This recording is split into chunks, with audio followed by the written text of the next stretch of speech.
Mēs esam jau pie 13. tēmas. vēlna ducīša klāt.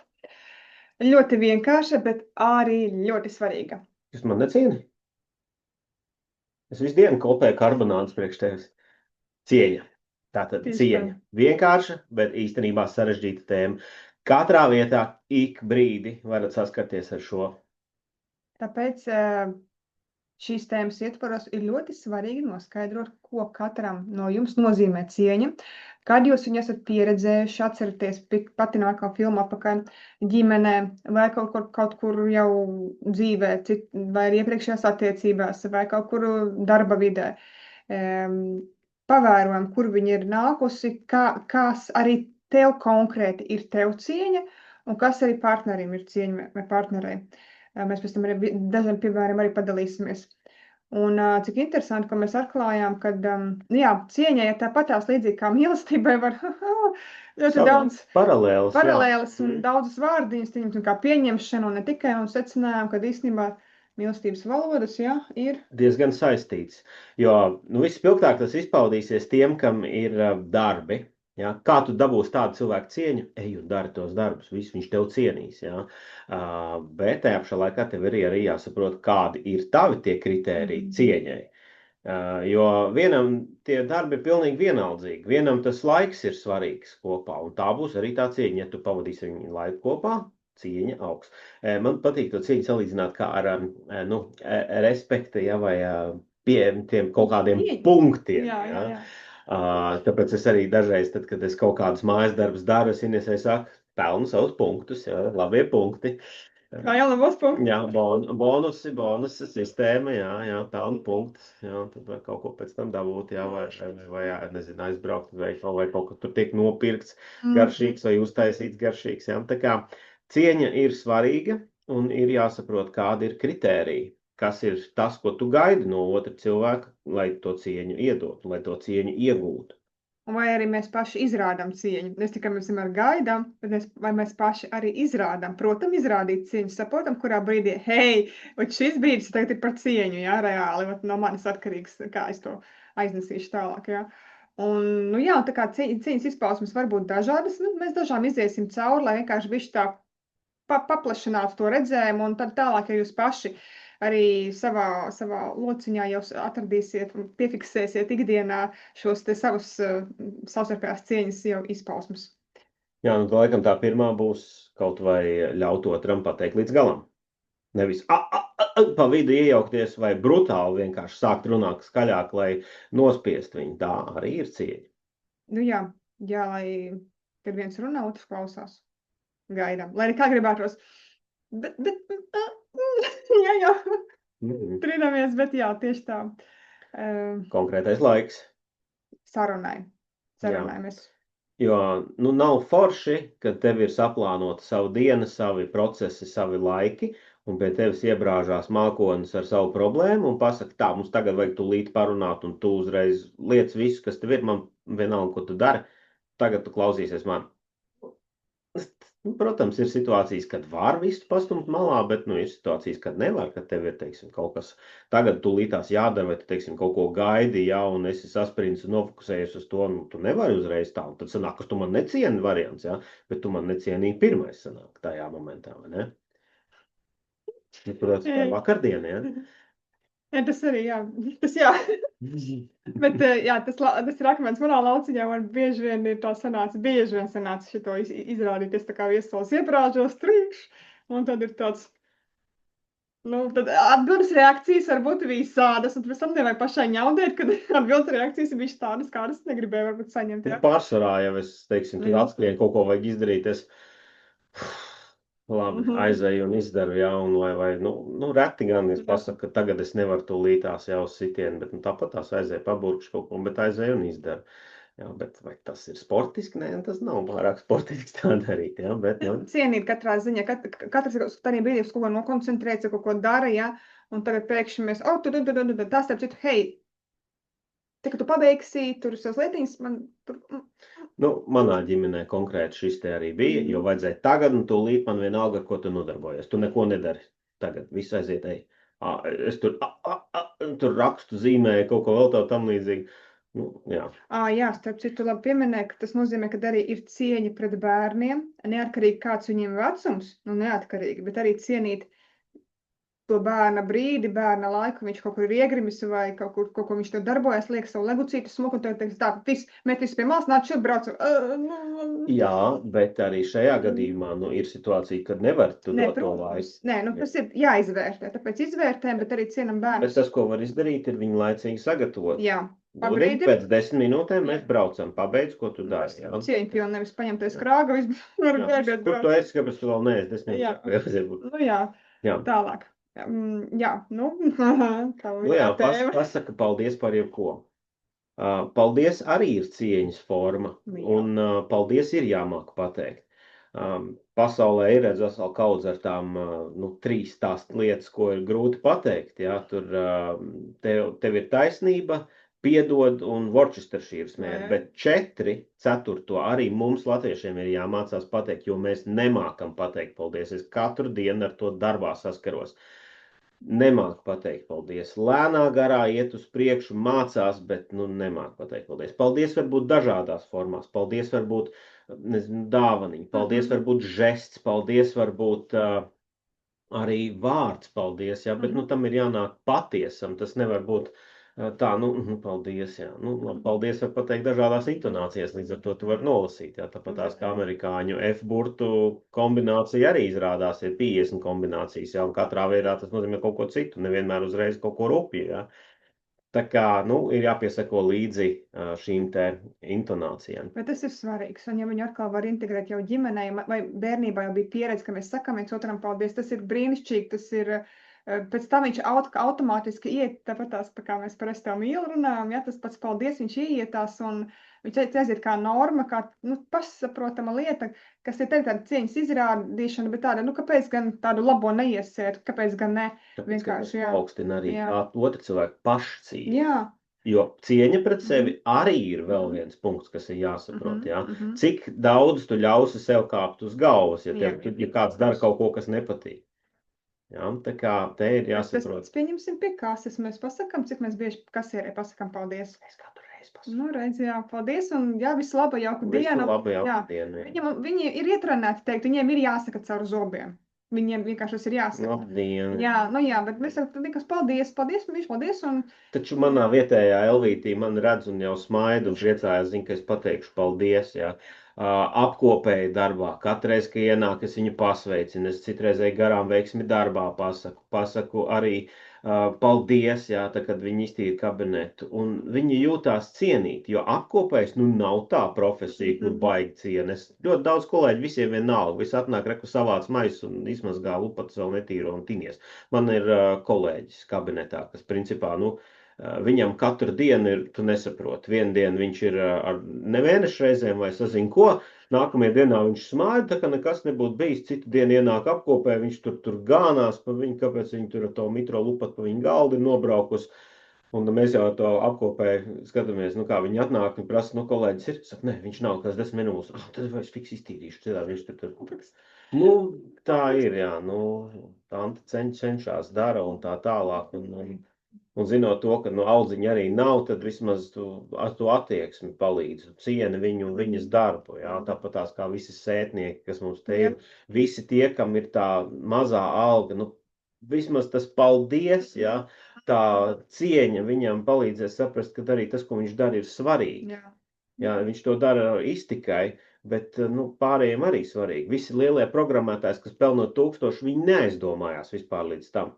Ja nebūtu tie cilvēki, tad viņš grimtu savos atkritumos, jā, arī lielo naudu pelnīt. Tas tā, bez vērtēšanas. Nē, bet tas līdz tam aiziet, jā, un cilvēkiem ir jāmācās šī cieņa. Tātad dot personīgo telpu un laiku, ja arī partners lūdzu, pieņemsim. Kā prom no šejienes, ja. Labi, nē, principā vajag izstāstīt un izskaidrot, kas tev ir vajadzīgs, ja, un ka tev vajadzēs tik un tik. Teiksim, man ceturtdien būs Zooms, ja, vakarā augstskola lekcijai. no tikiem līdz tikiem, Mm. lūdzu kaut kā, jā, tad man vajadzēs Jā, klusumiņu. durvis ciet, un es tur esmu darbojos. Jā. Jā. Vai arī vienkārši kaut kādam mieram, arī savu personīgo telpu vai laiku. Viņam ir ierod, zini, kā šodien izbraukšu uz 3 stundām, es būšu tur vakarā tikos, noliec bērnus gulēt, pieņemsim, jā. Viss vienkārši, kas tas bija? Jā, nē, es atcerējos vēl vienu cieņu pilnas elementu, ka tūlītās, kur es tev nodemonstrēšu, kas tev ļoti patīk. Par to cieņu pulkstens 10. vakarā, vai ne? Mūsu mājās ir plīts, un plītī ir ļoti forša skaņa. Pulksten 10. vakarā dēls šad tad izdomā taisīt ēst, un tu ap sienu dzirdi šo, un Ines jau, Dāvij, kas tas tāds ir? Olas cep 10. vakarā, ne, lūdzu, vienkārši, kas tas, ja mums taču viss smaržo, un pēc tam viņš, kā man... Pirmkārt ir jāguļ, otrkārt pašiem ēst sakritās, jā. Tā nav cieņa, jā. Un tad mēs vienojamies, ka visas gatavošanas ir vismaz uz plīts, jā, siltā veidā ir jāizdara līdz 8:30. Tur vispār, jā. Jo viņš tur grib uzņemt svaru, viņam tas ir svarīgi, tāpēc viņš arī ēd vairāk un biežāk. Bet tā ir cieņa. Tā ir cieņa, tā reāli šādi vienkārši, jā. Tā nesteidzina un ir pacietīgs vai pacietīgi, jā. Tātad, ja kaut kas ir jāpieņem vēl lēmums vai jāpasaka atbildi, ja cilvēks nevar, tad nesteidzina mierīgi. Vai ir dienas laikā jāpieņem lēmums un nevajag steidzināt tūlīt tieši tagad šī minūtē, varbūt pēc stundas, jā. Ļauj sagrupēties. Brīžiem emocijās var pieņemt visu kaut ko, ne to, ko galīgi vajag, jā. Tātad novērtē atklātību, tiešu valodu. Un neapvainojoties arī, ja? Jā, un šeit arī ir nianses atklātībai tiešai valodai, jo arī mums, teiksim, ar Ines ir bijuši gadījumi, kad viņi saka, saki tieši, bet es izvēlos neteikt, tāpēc, ka brīžiem es varu pateikt arī pārāk tieši tā, ka viņi var apvainoties. Tāpēc es izvēlos, vienkāršāk. Tā kā tu zini, ka tas ir vājais punkts, un ka tā tēma tieši ir, tas vājais punkts tur ir. Jā, savukārt, kad Ines izlēma man pateikt, tu tikai neņem personīgi, principā es 100% paņemšu personīgi. Jā. Es nezinu, kā teikt, kā tad es neteiktu. Nē, viss tas ir mans, ar ko man ir jācīnās, ka nedrīkst ņemt personīgi un jāsaprot, ka arī kritika ir elements, ar ko ir jāstrādā. Nav bieži tāds situācijas. Tas nenozīmē kā sliktu vienmēr, tas būtībā kaut kāda norādīta, cik tu viņu atkal uztversi, šitam te. Ja tā ir kaut kāda norāde, ok, bet no kuras puses tu viņu sapratīsi un ņemti vērā. Jā, tas tā. Nevis tur kaut kāds šitāds tāds, bet, zini kā, ir tāda feature, tas tur tā un kā būtu, ja tur tā un tā. Viss. Nākamais cieņas elements ir pieņemt otra redzējumu un viedokli. Un vēlmes arī. Un vēlmes, jā. Tad, ja kāds vēlās kaut ko darīt, uzklausam. Ja mums neprasa komentārus, nesakam. Tā arī būs cieņa. Mums sanāk par bišķi reflektē, bet tas ir pat, sanāk arī par tēmu, pie refleksiem es vēl bišķi, bet vienkārši foršu piemēru uzreiz arī, citreiz arī mēs kaut kādi izbraucieni brīvdienās ir un parasti man tēris pievienojās, man klāķies brauc pie mālas ciemos vai vēl kaut kur citur, un citreiz mēs, ka bērni bija mazāk tā kā bērniem, un tad saku, Andim, viņš brauks līdzi, un es redzu, ka viņš, kas saka, politiskais gājiens, tā kā jā, bet es redzu, ka sirsniņā tā kā nē. Un tā ir arī cieņas jautājums īstenībā. Un kurš teica, ka obligāti vienmēr jāvelk vīrs kaut kur līdzi, vai tētis kaut kur līdzi, ja viņš pats negrib. Un īstenībā tas mums bija tāds pavērsiens īstenībā. Labi, tas būs vēlāk pēc citām tēmām. Tas jau tev māsai nepatīk. Kā es varu pateikt nē? Dārgais, esmu satriekts. Jā, tas tā kā, ja visi te visi, nē. Un mēs atklājām to, ka nevajag visus visur vilkt. Un tagad arī citos izbraucienos mums, pieņemsim, vecākais dēls nebrauc līdzi. Viņš vienkārši... Es vienkārši iemācījos izmantot vārdu nē kā ieroci, jo pasaulē, sieviešu pasaulē saistībā ar Stambulas konvenciju, starp citu, vārds nē ir pilns teikums. Tev ir tiesības pateikt nē. Tad kāpēc es nevaru pateikt nē? Un tas arī ir jārespektē. Ir gadījumi, kad es taisu politisko soli. Labi, braucam. Jā, aizbraucam, viss izdaru un tā tam līdzīgi. Nav tā, ka man nepatīk, bet man ir tik maz sava brīvā laika. Jā, ņemot pašiem šobrīd, pie visas intensitātes, kāpēc gan viņš nevarētu pabūt ar sevi, ar savām lietiņām, jā. Un es to saprotu, protams, ņemot vērā, protams, jā.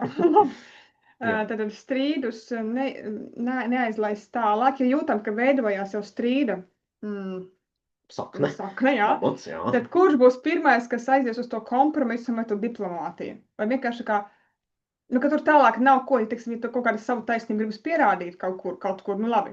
Tad kādam vienkārši, labi, atstājam pagaidām šādi, lai tā arī būtu, bet tā mierīgi. Tā nebāsties virsū, nemēģināt, pierādīt kaut ko, bet, tā kā ne jau, mani vienalga, ko tu tur domā, nē, bet vienkārši, labi, uz šo brīdi mums domas dalās, labi, redzam, ka turpināt, pa īsti nav ko tur, mēs vienkārši tur sakasīsimies.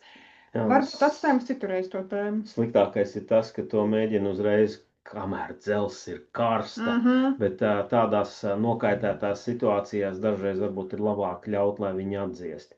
Jo arī man ir bijuši gadījumi, ka gadu vēlāk, es atceros tādus konfliktus un viss, kas ir kaut kas slikts noticis, es ilgi atceros un es visu laiku analizēju un domāju, un gadu vēlāk domāju, bet es taču varēju pateikt citādāk, un tagad es principā redzu citādāk un domāju citādāk, tāpēc, ka man tā brīža pieredze lika pieņemt tādus lēmumus. Tagad man ir cita pieredze un es domāju citādāk, jā.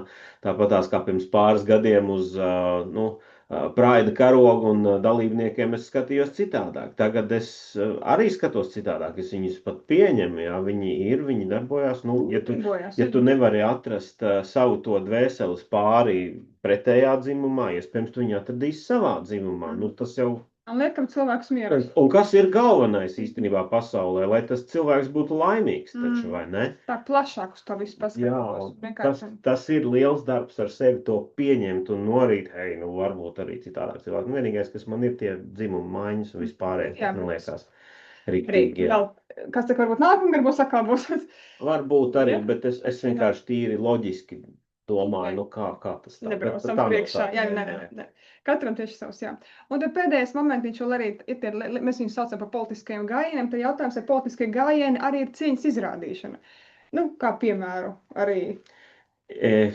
Ja tu uztaisi politisko gājienu, kas varbūt piekāpšanās kaut kur, vai tu aizbrauc, teiksim, līdzi pie radiem, tu zini, ka tev nepatīk, bet tu aizbrauc un uztaisi to politisko gājienu, vismaz necenties viņu izrādīt, ka tas tev kaut kādu nepatīk izraisa, jo tad arī nebūs otram tāda sajūta. Saņemies entuziasmu, pēc tam mājās tur ir noteikti toaletu var aiziet un ievilkt ļoti daudz dziļas elpas. Jā, un mēģināt tikt galā vai iziet pastaigājas un kaut kā tam līdzīgi. Ne jau tāpēc, ka tie cilvēki ir slikti vai tev nepatīk, vienkārši, varbūt tās ikdienā pietiek ar cilvēkiem darboties, ja es esmu tik daudz ar cilvēkiem ikdienā, ka man viņiem brīvdienās negribās gandrīz. Vienkārši brīžiem ir tādas situācijas, ka tomēr vajadzētu, ņemot apstākļus vērā, kad tur varbūt tā bieži netiekās un tomēr tas, pieņemsim tā radu tēma, ir jau vēl citas tēmas un viss, bet jā, kāpēc gan ne? Protams, arī līdz kaut kādai zināmai robežai, lai nav tā, kad visu laiku ir tikai politiskie gājieni, spiedienu, jā. Un tad kāds vienkārši visu laiku piekāpjās, tas arī nav labi. Tajā gadījumā, tad ir jāmeklē tas moments, kad parunāt un pateikt, hei, man šis nerezonē vai nepatīk, vai es drīkstu vienkārši neiesaistīties. Un parasti tā lielā problēma, kļūdiņa, es gribētu teikt tā kļūdiņa ir uzreiz, ko? Kā tu tā? Es tur šito, es tur to, un tur tā, un kā tu tagad mani tur necieni? Tas ir ierocis, jā, tas nedrīkst izmantot tā, vai aizbrauc uz... Tā jau ir necieņa to izmantot, šo ieroci izmantot, tā jau ir necieņa. Tas ir ļoti grūti brīžiem arī pamanāms, bet ir jāsaprot, vai aizbrauc pie radiem Ziemassvētkos, un tu neēd to, kas ir uztaisīts. Ne, bet var arī pateikt normāli pirms tam.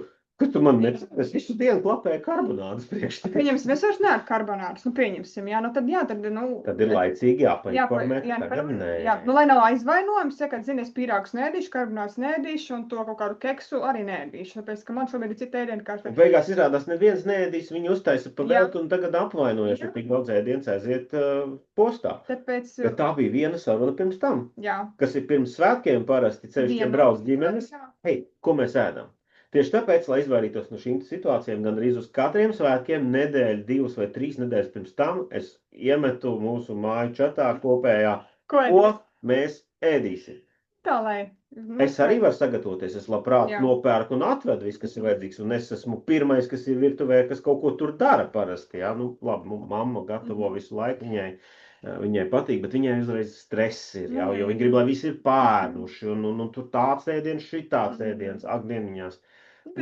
Bet te ir tas, kad Un tā jāpakomunicē. cieņa pret viņu ir apēst visu, ko tu uzliki. Jā, neatstāt pusporcijas. Manā mājās es uzaudzināts, jā, kad tu uzliec tik, cik tu apēdi, un tu to arī apēdi.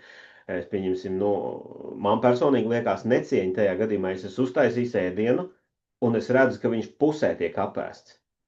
Un tad viņi neēd, un tad viņš kaut kādā brīdī tiek izmests ārā. Tad man jau dubultā necieņa tā liekas, tāpēc, ka es to pagatavoju, un otrkārt es pirku, es tērēju to naudiņu, ja, lai to varētu uzlikt. Un zinu, ka brīžiem varbūt tās to naudiņu ir kā ir, un ja tik viegli prātīgi izmet ārā ēdienu, tā man liekas dubultā jau necieņa. Tāpēc mēs mācāmies dozēt, mēs mācām arī bērniem. Nu, protams, tu pirmā šāvienu nenotrāpīsi, bet mēs mācāmies dozēt porcijas un arī varbūt laiku, kad viņi ēd. Jo visi vienlaicīgi, labi, es protams, tā tēmā, bet arī tāpēc, ka tas ir cieņa, ja? Tāpēc, ka cilvēks ir centies, viņš grib, viņam rūp, bet visiem nav vienādi, visiem burgerītes nevar ielīst, nu, teiksim, puncīši ir atšķirīgi, jā, un tiešām es zinot savu mazāko, viņam pusburgerītes tur, labi, ja iesiekšā, to es vēl pieņemu, ja, bet viņas dažreiz ir bijuši tā, es nopērku, kaut vai to pašu roltoņu, šausmīgi viņam garšo, bet viņš apēd pusīti, tur paliek tas buljons, kaut kas bišķiņ, nu, tā tad neapēd. Līdz galam vai kaut kas tam līdz. Viņš saka, ka viņam garšo, bet pēc tam viņš vienkārši stāv un viss. Un nu, tas ir kā mūsu kasjaks, ka mēs tam nesakojam līdzi, bet vienkārši ikdienā. Tā kā, redziet, es nedomāju, ka tas tikai mūsu, tas noteikti atkārtojās visur. Visur, jā. Tēmas ir dažādas, jā, tā kā mājas darbs, parunājam, uzzinām, noskaidrojam. Un šeit ir daudz ko pakot ārā. Visus cieņas aspektus, vai varbūt ir bijušas situācijas, kuras ir noklusētas, un tagad, zini kā, atceries toreiz tā un šitā. Tā bija tāda necieņa pret mani. Nu, kaut kas, nu, zini, kā var jau pacelt ārā, varbūt tas nav atskaņots bijis, bet viņi tā mierīgi izrunāt, jā, un otrs varbūt nemaz nezin, mēs kaut kur klusībā jau raudam. Bet galvenais atceramies cieņpilni, arī stāstam, jā, respektējam, klausamies un risinam to situāciju, jā, lai nesanāk, ka tas pēc gadiem ir kašķis. Kašķis kārtējies, jā, vai tāds, nu jā, nu jā, un tas ir ļoti svarīgi ikdienā šo, tātad arī līdzīgi kā tu jūties, arī šo cieņu parādīt un arī to biežumu, to jūs paši noteiksiet, integrēsiet, kā jums būs ērtāk. Tā kā, lai cieņpilna saruna. Būs jau labi. Būs labi. Cienīsim arī jūsu refleksijas.